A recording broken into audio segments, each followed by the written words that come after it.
Oh, hi everybody. Welcome to Have I Told You the One About? I'm Francis. I'm Michael's husband. For those of you who don't know me, I am also sharing this lovely house we live in with Michael. And today, I'm hosting the show. Isn't that great? We have a special guest today. It's my imaginary friend, quite real, feels real. So imagination is so good that it feels real. So I'm going to use my hand to make the imaginary friend appear. 1, 2, 3, poof! Oh, who is this? Can't get rid of me, bitches. Oh, and Hi. hi. I'm shaking your hand. Hi. Ew. Well, I feel like I haven't Oh. seen you in forever. Oh my god, I've missed you. I'm so glad you invited me onto my show. Isn't that a treat to have you in the flesh? It's, well, somebody else's flesh, anyways. It's sort of like mixing it up, right? You just teleport into some other body, and it's like, ooh, it's all brand new again. Did you bring a story? I did. I have a story for you. Are you ready? You need to send it. I have my little envelope here. That's the portal, the story The portal. story portal? Yeah. Yeah. Okay, I'm going to send it COVID style. Achoo. Ugh. Okay, well, should have worn a mask. Knew it. This one is called the Sliver. Never. Oh, I know this story. I know this is actually your story, but I invited you onto my show to story you refused, so we are doing this instead where you have me on my show and I'm telling your story. Story So appropriation. that's Yeah. That's why you should get Right. married. If you have a creative partner, just get married. So at least you get the royalties if they become famous. Like, that's... Especially if they steal your stories. Well, and if you have a partner that says no to you, you just have to invent some new way to get around it. And so I found one. I'm happy to be here. Just go ahead. Tell your story. Well, My tell story. me your story. I'm going to tell you your story. Tell me. Yeah. Because it really is your story, but I was the witness to it and maybe the cause of it. But we can debate that. Okay, so this story takes place 5 years ago, almost to the day, probably. Ish. Yeah, 5 years ago plus. Yeah. We were in Asia because I was on a sabbatical, and the really amazing thing was that you had only just moved to Kelowna. We hadn't even been living together a year, and I think you were still volunteering. You didn't have a permanent job here yet. No, that's not true, but that's fine. What's that? I was working full-time as a sessional. I took the winter off to leave with you. Yeah, but it wasn't a permanent job. No, Okay, it was perfect. full-time, Not though. full-time, permanent. Yeah. You didn't have a permanent job yet, and I was on sabbatical, and so we thought, okay, well, now's the time to have an adventure before you get a permanent job and you don't get long holidays. And so I talked you into going to Asia, and that wasn't really hard, actually. But I was very amazed that you were willing to go on this big, huge 3-month adventure with me. Because you're my amazing husband. Yeah. And so we ended up going to Taiwan to visit my friend Michael Payne, and we went to Thailand for 2 months, and we went to Burma, Myanmar, and I did a story about Burma already. So when we were in Thailand, we were living in 2 different cities. The first city we lived in was Chiang Mai, and you had your friend Maiga there. Maiga and Goy. Maiga, you went to school with him, right? At the same time, like, we have acquaintances in our, like, grad school things. And we did some grad work together. And he's a writer. He's a celebrated Quebecois writer. Hmm. So they lived in Chiang Mai. Goy's from there, and Maiga was living there with her and working. And I don't know how they met, but anyways, that's another story. Yeah. So they were... Yeah, you ask them. I'm not sure I know. Yeah, I don't know. We could get them on the show now. But they've been together, like, they have a business together, and they live back and forth between Canada and Thailand. Yeah, and they're sweethearts. And so they wanted to give up some little adventures, so we'd have a real sense of what it's like to, live there. And so they would take us out to really great places to eat, where we had to like cook our own food on these little heated things. There's probably a word for them. I don't remember what it is. It was a long time ago. Yeah, she called that fondue or something. Yeah, But barbecue. It was like barbecue fondue. Sort of like a fondue barbecue combo. Yeah. Anyways, they would do all kinds of great things like that for us, take us out on these adventures. So they said, oh, well, we're going to go rafting because rafting's really fun. And the first time we went, we had guides. So rafting is just it's a tiny little river. By Cornwall standards, it's just like a creek, but they called it a river. It's not very wide, maybe, like 20 yards across or something? Yeah. Something like that. And it's a meandering little river. It winds around through the countryside, and it's really pretty.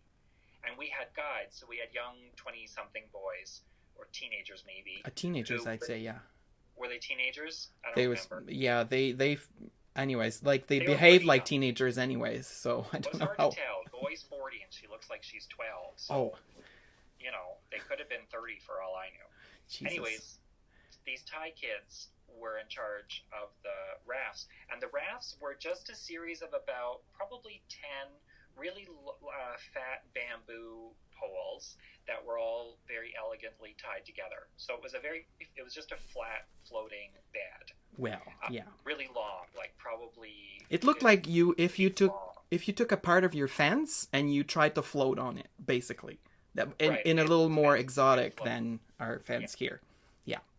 And the first time we went, it was a lot of fun, and the boys were like splashing us and splashing each other, and we just sat in the middle, and there was one at the front, one at the back, and they would steer, and it was really fun, and a whole bunch of us went. So the second time we went to go, they said, well, okay, now that you know how it works, we're not going to bother, renting the boys, like paying them to do the tour. We're just going to steer the boats ourselves. Do you think you can handle that? And I was like, oh yeah, totally, I can handle that. Are you kidding? Because, I like to think that I'm good at things, even if I don't have a clue. And you're very competent in everything, so you never doubt a thing. And they had a couple friends that came. Oh, that guy. Oh, they had that handsome.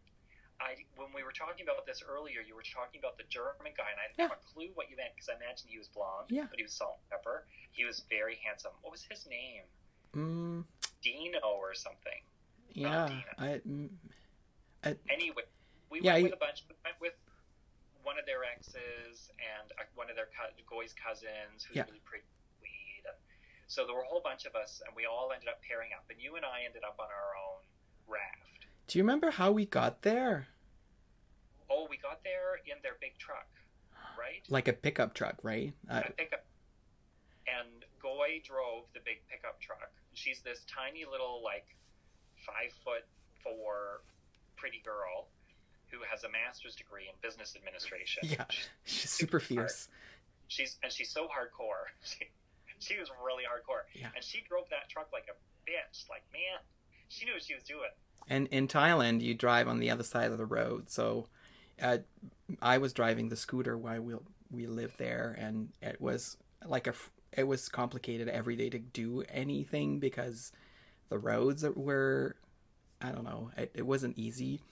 And so I tried to drive that scooter one fucking day, and it was a brand new scooter, and I skidded out on gravel and damaged it. We had to replace one of the parts. It was humiliating. Yeah, you did a maybe like 3 meters of driving. Oh, I don't even think I did 1 meter. In the thousands of kilometers. So in the back of that pickup truck were probably 6 people in the bed of the larger size. Like in America, it would be like a mid-size truck, like a Ranger, like a Ford Ranger. But over there, it's fairly larger than most vehicles and bikes. So it was intimidating because we were on these narrow roads and crossing trucks and... Well, and I was terrified riding in the back because when I was growing up, one of my babysitters had died in an accident where she was in the back of the pickup and it rolled and she died that way. Wow. It was real, it was the thing that kids did. Well, somebody rolled the truck by accident. Oh, that just got now. I can't hear you anymore. You froze. What's going on, imaginary friend? Hmm. Anyways, so Oh, we get there. We get to the place where. okay. Well, okay. You just cut the whole less like 12 seconds you said. Um, Oh, but here we are. We're getting there. It's fine. We're doing oh, great. sorry. Yeah. Who's using all the internet connection? I don't know. So I was really terrified being in the back of that pickup truck because my babysitter had died Yeah, in yeah, one. yeah. So we get to the spot where we're going to where we're doing the float, and we all pair up, and you and I end up on our own raft. And just to give a little backstory, because I like this detail, I like to learn a little bit of the language whenever I go places. I love being able to say hello and thank you and figuring out what food is and ordering food, especially when you're in countries where they might not, you can't assume everybody has English, right? So you need to pick some stuff up. Anyway, so I always make an effort to try to learn things. And sometimes that means learning obscure words too. And so for whatever reason, there was some word that I found quite difficult. And they said, oh, do you know what word's really hard to pronounce? It's the word for snake, which is, I'm going to do a terrible version of it, but it's like, yeah. You have to make kind of a G, but it's an oo sound where the G comes from. Yeah, it's way back close to, like, it's way back in the mouth. It's a G and an N at the same time. Plus, there's a tone. You need to follow the tone. Yeah, who knows what the tone is? I can't hear the I travel with someone who's obsessed with getting the words right. And so I remember spending some time in yes. Oh. Who else? Like, anyways. And so we had downloaded some kind of Google Translate on a tiny phone that we bought over there, and you could talk to it and it would like help you translate.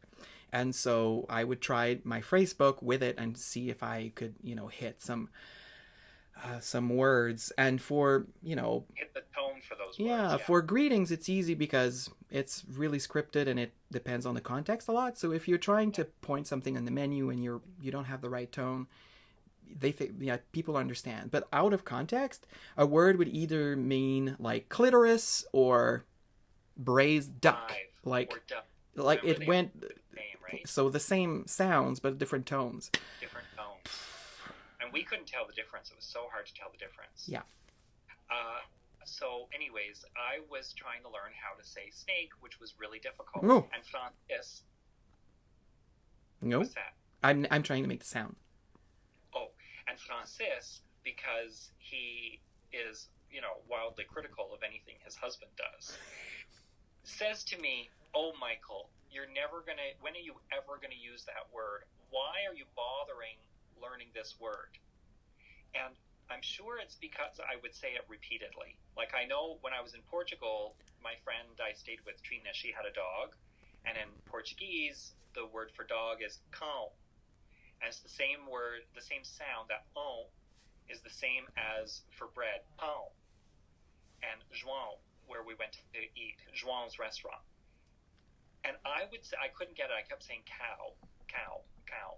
I couldn't get the sound. And I would say it repeatedly. And finally, one morning, I was in bed whispering it to myself, and Trina yelled from the other room, Michael, would you shut the fuck up with the fucking dog? You're never going to get it. But I did get it. Anyways, I was doing that with snake in Thai. Okay. And I was doing a very good job. Yeah, I remember you were, like, ask me if you had it right. And I was like, I don't know. Like... I was just looking for validation. Shh. But anyways, Goy was really keen on showing us stuff and learn, if we asked questions. I think she gave you, like, over dinner, she made fun of you, and you and she were just, like, exchanging words back and forth. That was hilarious because she was having tons of fun. Lots of fun. She was great. She was a really good Thai educator. Yeah. She taught me all kinds of things. I learned all kinds of stuff I wouldn't have learned. Anyways, so we ended up on all of our own rafts, and we're sailing down the river that we've already been down before on rafts that we're familiar with, and we're standing up. So the way you work them is one person stands at the front, one person stands at the back, and you both have a long pole, Mm-hmm. and you maneuver yourself around the rocks and stuff through the river with the poles. So the person in the front steers and the person in the back pushes. In the middle, we had our friend Catherine. Catherine was, she was our passenger princess. Yeah, and we were passing beers around. It was really fun. Oh, it was super fun, and it was a hot day, and we were on the cool water. It was really beautiful. It was so great, and our friends were such sweethearts. And because we had already been there, and we'd been with the boys who were steering, they were doing all the splashing and stuff, I was feeling sort of mischievous, and so I was splashing people and threatening to ram into them and doing all kinds of fun stuff. And you were at the front. No, I was at the back. Oh, Jesus. See, I don't remember. Thank Christ I'm here. Oh, I'm so glad you're here. You were at the back, and I was at the front, and I was goofing around, and you were saying, hold on, or something. And I didn't stop fast enough to, I was still goofing around for a couple more seconds, and all of a sudden, we hit a great big rock. Yeah. And everything stopped, and we both went flying. I think Suddenly. I fell in the water. Yeah. Which wasn't deep, or, It wasn't very deep. it was no. end of a season. There was not that much water. Yeah, we had poles, so you could touch the bottom pretty easily. They weren't that long. Anyways, so I climbed back on the raft, and you had hurt your toe, and you didn't know what was wrong with it. Your toe hurt, and I felt super shitty. And anyways, I'm miming people what happened to my toe with using my thumb. I'm not showing my feet on screen because this is adult but not adult X-rate, right? So X-rated. So here's my thumb, and you can imagine this is my big toe, and so my big toe went like this. So I thought I had pulled something, or maybe broke, there are millions of little bones over there. So I thought, whatever, the pain is sharp, it's probably just that, and what am I gonna do? I could just wait it out. It's going to swell, and we'll see. Anyways, you go ahead. Well, I hate this story in a way because I hurt you, and I felt it was one of those times in your life where you feel super shitty because somebody warned you. It's like your mom says, if you keep doing that, you're going to hurt yourself. Yeah. And you do hurt yourself, and then you've got nobody to blame but yourself. And but the worst of it is this time I didn't hurt myself, I hurt you. Yeah. And that was really awful. Yeah. I felt so bad. And what do you do with shame and guilt except get angry at the other person? And in survival mode, you can't really lose a player. And I was the driver, the grocery shopper, the map reader. The lover. Also I don't need you to know the lover part, though. Also the lover. But, you don't hurt your asset, when you're traveling. No, it was a mistake. Don't rub the shame in. I'm trying to say how terrible I'm it was. just giving it some depth. Okay, anyway, so you got hurt. We finished you were such a trooper. We finished the rest of the tour down the river. Yeah. It was really sweet. I don't think you steered after that, did you? I don't think No, I did. There was no way to do it otherwise. But didn't Catherine take over? No, she couldn't do it. It was a balance. It was fairly narrow, right? That raft was maybe, very wide. I don't know, 24 inches wide. And you needed to balance all the time. It's like a stand-up paddle, but down a river, and it's... With two people. And a third in the middle. And a third in the middle, and obstacles. And, elephants bathing, and, it's That's true. We saw yeah. We saw baby elephant and her mom bathing. And so when you have an injury and there's slightly a little bit of blood and whatever, and you're in the water in some tropical setting, you're just okay, well, maybe that leg won't last that long. I'm just going to use my leg when I can. Hey, I'll have a leg trauma. Okay. I'm sorry. Oh, you're terrible. Well, that's true. I was I can, I might as well... Anyways, you still had your leg. Your leg was fine. It was just pain. Yeah. So we finished the day, and when we got to the end, your foot hurt so badly, I had to carry you on my back Yeah. to the car, back to the truck. Yeah. That, And the weird thing was, the next day we were going to Myanmar. Yeah. So we thought, okay, we better have this looked at. And we go to the hospital, and the hospital there was so fancy. He wasn't allowed to walk anywhere, not because of his foot, just because the minute he walked in, they put him in a wheelchair, and he wasn't allowed to walk anywhere. Somebody wheeled him from one room to the other, and sometimes it was the same person, and sometimes it was a new person. Some new person would come along and wheel you to the next room. We went to like 4 or 5 different rooms before we saw a doctor. I don't think you got an X-ray, didn't you? Well, yes, Yeah. I did. So the pain was so awful that I could, like, I would, anyways, it was terrible. It felt like my toe would fall off and it would be better. And so we went to that. I looked up which hospitals were the best and where you should get, treatment if you have this or that, and how much your insurance would pay. So we went to the biggest one there, that was the university hospital, and we waited in line, and they put me in a little wheelchair, which We talked about that already. I'm sorry. Yeah, well, anyways, like the wheelchair, and they wheeled me around, like from one place to the other, to the X-ray, to the giving me tea. Like I really felt like I was a celebrity getting a makeover. Yeah, sort of like a spa treatment. It felt like this. Like I had like 2 nurses working with me for me. You could have got a back massage if you'd have asked for it. Well, there you go. And then I meet our orthopedist. Orthopedist. Okay, yeah. Thank you for the pronunciation. And who's looking at the X-ray, and he's like, there's nothing broken, and he makes a prescription for penicillin and also iodine, which is Iodine. and he makes that prescription, and like tape, like self-adhesive tape, and a few things that are for pharmacy. And then I get to go to the hospital's pharmacy, and they give me a little bag, and that's worth like $1.50. And I think the whole deal was like $75 for like the whole X-ray adventure, including transportation and everything. So there was nothing that came out of that, and never did that doctor touch me. Yeah, he Just never touched your foot. like didn't clean it, didn't do like anything. Nothing. Garbage. That was amazing. Well, So we thought, okay, well, he's just bruised it or whatever. He's just damaged or hurt the nail or something. So we had a really low-key day. We packed up our stuff in our place where we were staying, and we went to the airport, and Francis hobbled around the airport as best he could, and we go to Myanmar the next day, and we are staying with my friend Daniel, who has been teaching in Myanmar. yeah, we went to Yangon, right? The capital for the first days. Yeah. Yeah. Or Rangoon for people who don't know it as Yangon.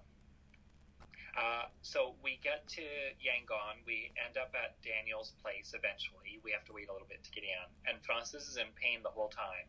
And when we get in that evening, when he gets back from work, he meets us, and we get into his apartment.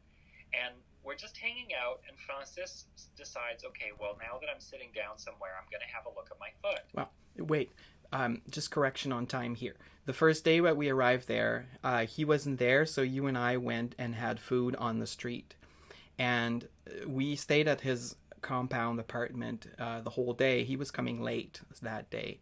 And I couldn't go really far because I couldn't walk really. There was a fancy Korean restaurant in our building. We had lunch there, and at night I thought, well, we might, I'm in Myanmar, I should visit. So even if I'm in pain, I should just go in the neighborhood. But the neighborhood was what? We were in that tower that was like a 12-story building with 5 abandoned floors. Like by abandoned, I mean like nothing built on the floor. Yeah. And we were on a finished one, and it was a nice apartment, nice enough. And the teacher's apartment in the school paid for it. Yeah. So.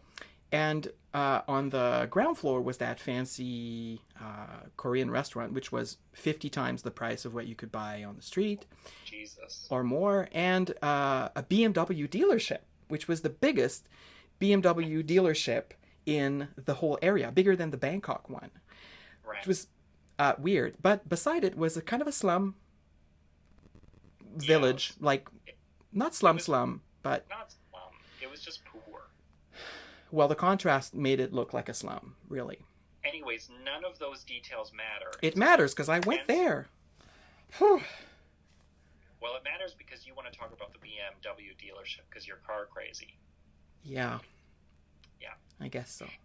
So, Francis decides he needs to have a closer look at his foot. And he's not crazy about toenails. He's had problems with his toenails in the past, where he's had to have surgery on his feet because of his toenails. Yeah. And so he can't cut them too short or they become ingrown and it's a big problem. So he really kind of hates his toenails. And anything with toenails kind of grosses him out because they've already been a source of pain for him. Have you ever had a nail removed in high school? No. Well, while attending high school. I have. It's amazing. Tell Yeah. us about another time. This is my story. So. It's my story. he decides that he's going to have a closer look at it, even though it's been grossing him out for 2 days. And the doctor never touched his toe, so he better touch it. And he looks at his toenail and sees that there's a tiny little, 2-millimeter piece of white material underneath his toenail. And he's like, what is that? And he tries to give it a little pull, and it's a super gross feeling, and it hurts like a motherfucker, but it moves. And it turns out it's a sliver underneath his toe that's about as thick as the fat end of a toothpick. So it's about 3 millimeters across. Well, yeah. Well, some details about this. At first I thought it was like a brush, like a hair in a brush. So I didn't understand exactly what it was. And if you remember how bamboo is made, right? It's fibers going. Yeah. So it was just like out. one rather long sliver. Like it kept coming and you pull on it. And anyways, I'm letting you continue with my story. And he has his iodine out. Iodine, I don't know if you've seen iodine, but iodine's such a weird thing because it's sort of like the color of molasses and looks like molasses if molasses was really thin. It'd been watered down but maintained its color. Mm-hmm. It's that deep rust color, and it smells terrible. So he gets tweezers from Daniel, and he's trying to pull this thing out from under his nail.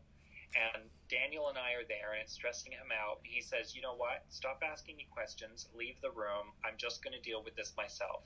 And Daniel says, well, why don't we just go pick up some groceries at the mall, and we'll be gone for like an hour, and we'll come back, and, whatever, we'll make supper, and you can just rest and figure out your toe while we're gone.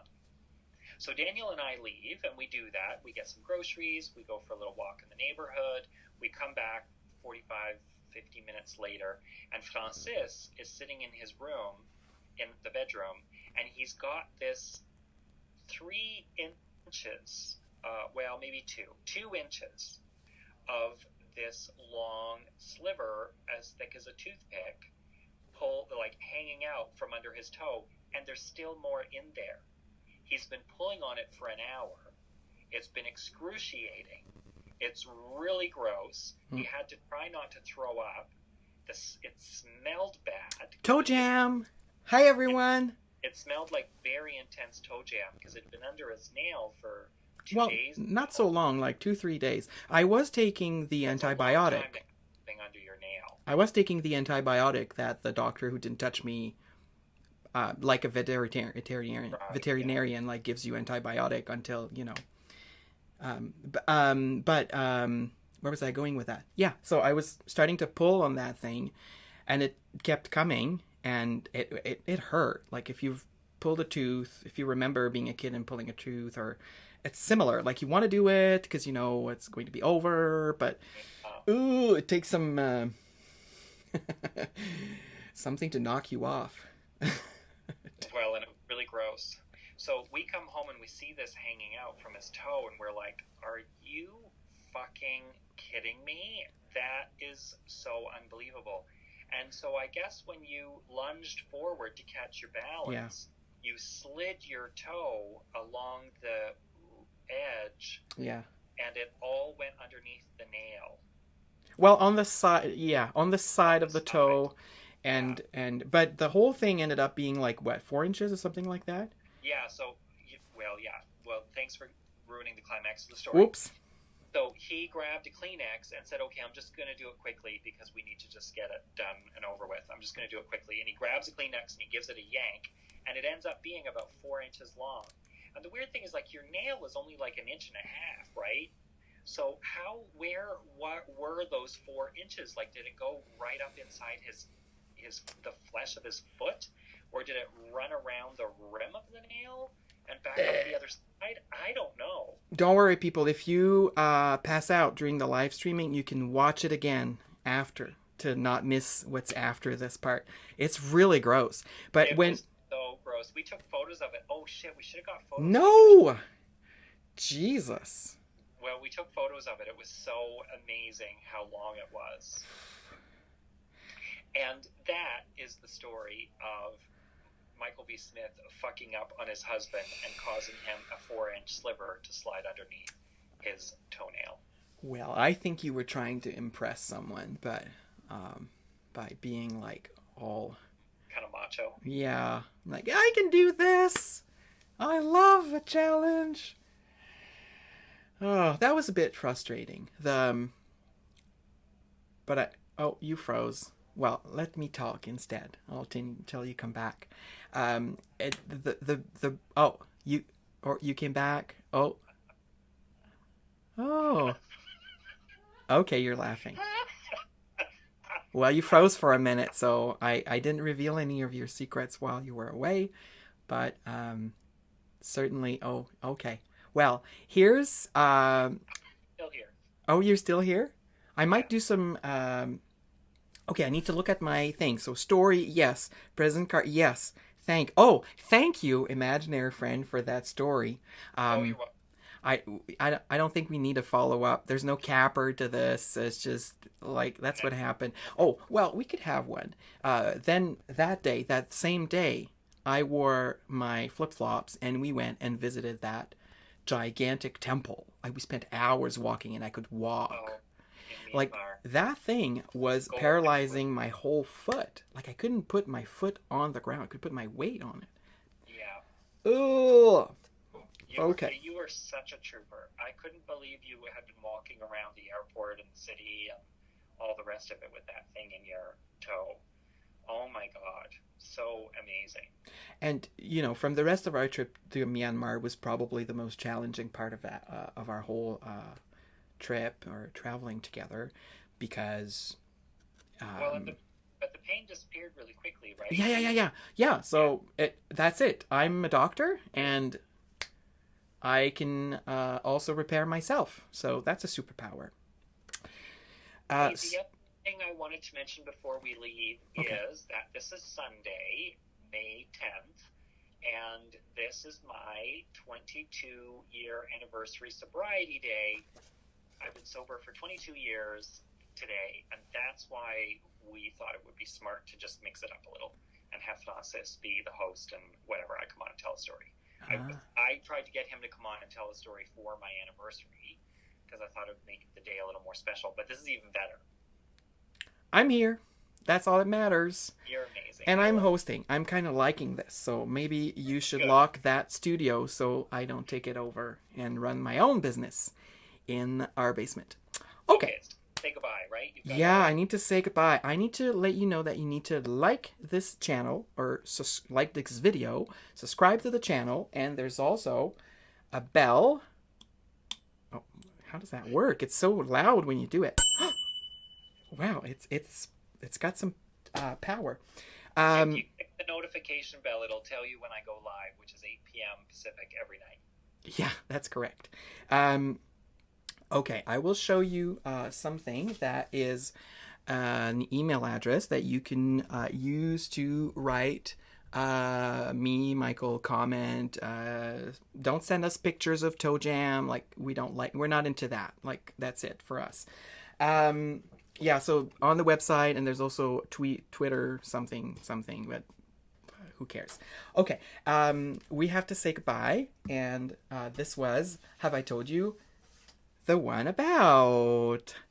Bye, everybody. Bye, everybody. Yay.